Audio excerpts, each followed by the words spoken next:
सफल बने, समर्थ बने, पावन बने जीवन। मीठी मुरली सुन के पाए सुख सघन। आज का चिंतन, आज का चिंतन। ओम शांति। Good morning. संगम युग में शिव बाबा हम बच्चों को मनुष्य से देवता बना रहे हैं।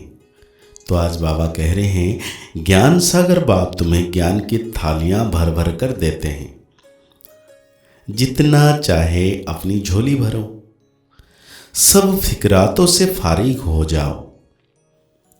साथ में बाबा पूछ रहे हैं, ज्ञान मार्ग की कौन सी बात भक्ति मार्ग में भी पसंद करते हैं।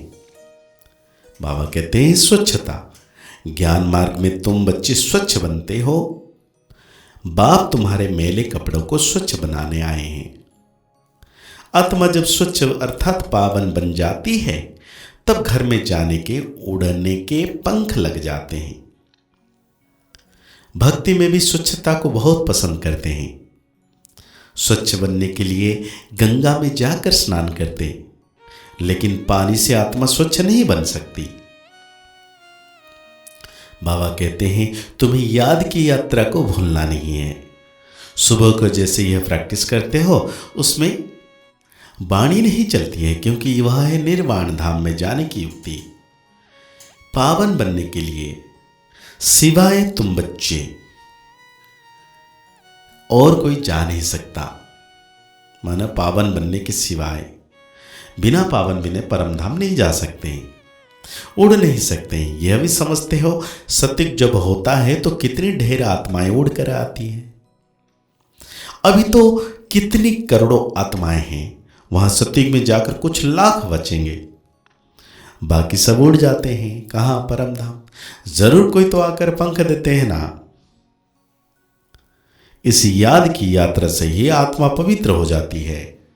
इनके सिवाय और कोई उपाय ही नहीं है पावन बनने का। पतित पावन भी एक बाप को ही कहते हैं, फिर कोई ईश्वर कहते हैं, परमात्मा कहते हैं, व भगवान कहते हैं। है तो एक, अनेक नहीं है। सबका बाप एक है। लौकिक बाप सबका अपना अपना है, बाकी पारलौकिक बाप तो सबका एक ही है। बाबा कहते हैं, जापानियों के फीचर्स, यूरोपियों के फीचर्स, चीनियों के फीचर्स देखो, इंडिया वालों के फीचर्स बदली हो जाते हैं। उन्हों के लिए ही श्याम सुंदर का गायन है और कोई धर्म के लिए नहीं। यह मनुष्य सृष्टि का झाड़ है, वैरायटी धर्म है। ये सब नंबरवार कैसे आते हैं? यह नॉलेज तुम बच्चों को अभी मिलती है, और कोई यह बात समझ ना सके। यह कल्प है 5000 वर्ष का। इसको वृक्ष कहो या दुनिया कहो। आधा में भक्ति, जिसका रावण राज्य कहा जाता है।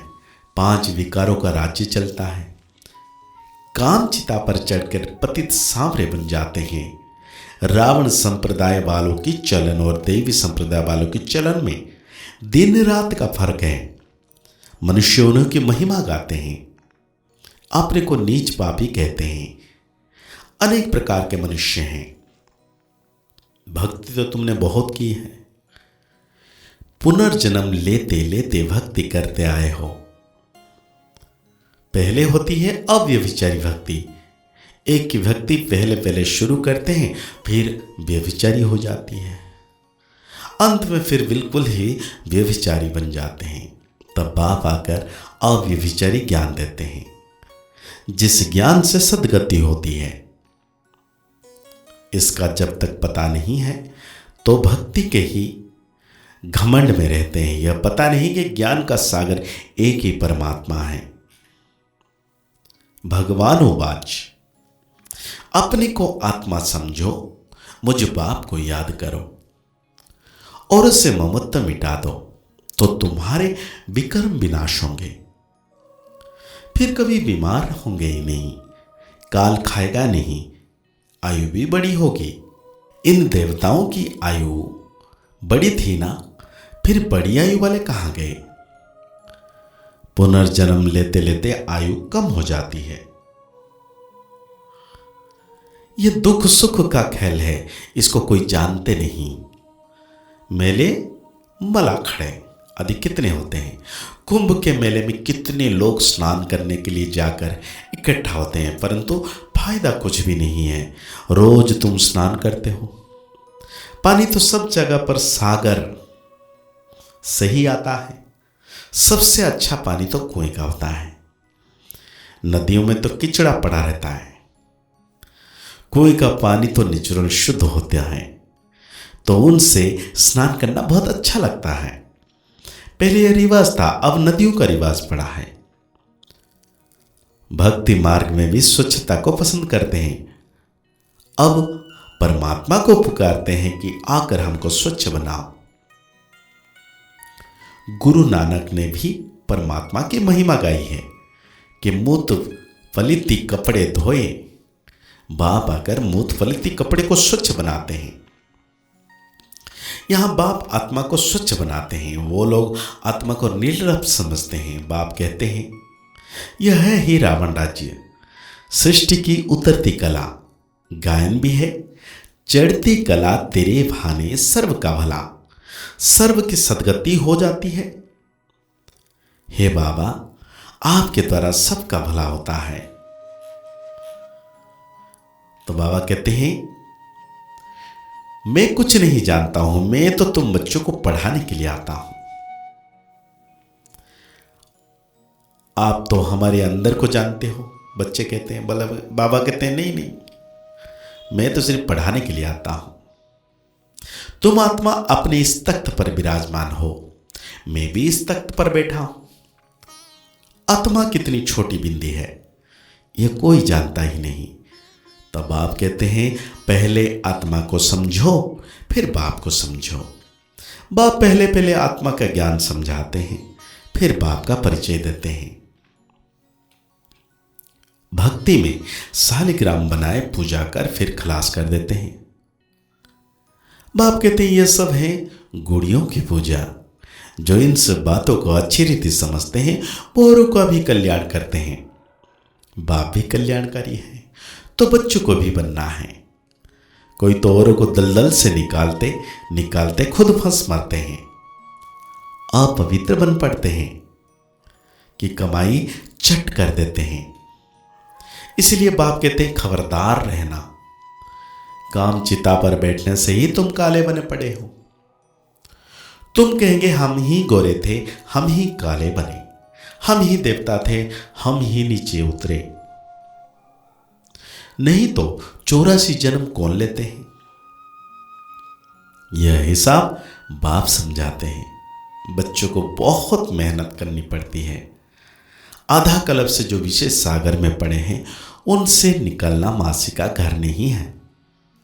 अगर कोई थोड़ा भी ज्ञान लेते हैं तो उनका विनाश नहीं होता है।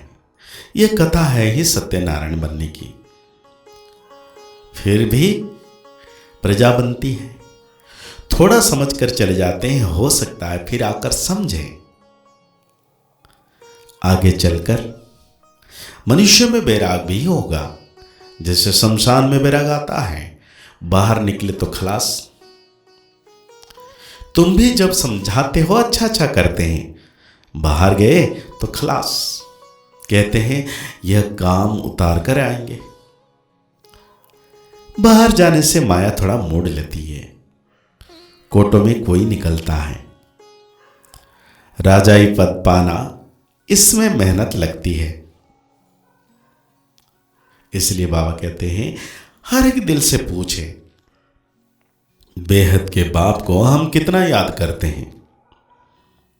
कहते हैं बाप की याद भूल जाती है। अरे अज्ञान काल में कभी ऐसे कहते हैं हमको बाप भूल जाता है। बाबा कहते हैं भल कितना भी तूफान आए तुमको हिलना नहीं है। तूफान आएगा, सिर्फ कर्म से कर्म नहीं करना। कहते हैं बाबा माया ने जादू लगा दिया। बाप कहते हैं मीठे मीठे बच्चे, याद करो तो कट निकल जाएगी। आत्मा पर कट जंग चढ़ती है, वो निकलेगी याद से। बाप भी बिंदी है, सिवाय बाप की याद के और कोई उपाय नहीं कट उतारने का। तो आज बाबा हम बच्चों को धारणा के लिए कहते हैं, कल्याणकारी बाप के हम बच्चे हैं, इसलिए अपना और सर्व का कल्याण करना है। कोई ऐसा कर्म ना हो जो कि कमाई खत्म हो जाए, इसमें खबरदार रहना है। पढ़ाई अच्छी तरह से पढ़कर ज्ञान रत्नों से अपनी झोली भरपूर करनी है। स्कॉलरशिप लेने के लिए पुरुषार्थ करना है। बाप समान फिक्र से फिराग निश्चिंत रहना है। तो आज बाबा हम बच्चों को वरदान देते हैं, महसूसता शक्ति द्वारा पुराने स्वभाव संस्कार से न्यारा बनने वाले मायाजीत भव। इस पुराने देह के स्वभाव और संस्कार बहुत कड़े हैं, जो मायाजीत बनने में बड़ा विघ्न रूप बनते हैं। स्वभाव संस्कार रूपी सांप खत्म भी हो जाता है, लेकिन लकीर रह जाती है, जो समय आने पर बार बार धोखा दे देती है। कई बार माया के इतने वशीभूत हो जाते हैं जो रंग को रंग भी नहीं समझते हैं, परवश हो जाते हैं। इसीलिए चेक करो और महसूसता शक्ति द्वारा पुराने छिपे हुए स्वभाव संस्कार से न्यारे बनो, तब मायाजीत बनेंगे। तो आज बाबा हम बच्चों को स्लोगन दे रहे हैं, मेरेपन की अनेक रिश्तों को समाप्त करना ही फरिश्ता बनना है। तो आज की मुरली के अनुसार हम सो मान लेंगे, मैं मायाजीत आत्मा हूं, मैं मायाजीत आत्मा हूं। मुरली की और गहरी रीति से चिंतन करते हुए बाप दादा की छत्र छाया का अनुभव करना है कि बाप दादा सदा मेरे साथ हैं। मुस्कुराते रहिए, आगे बढ़ते रहिए, पुरुषार्थ करते रहिए, खुश रहें, स्वस्थ रहें, मस्त रहें। ओम शांति, ओम शांति, ओम शांति।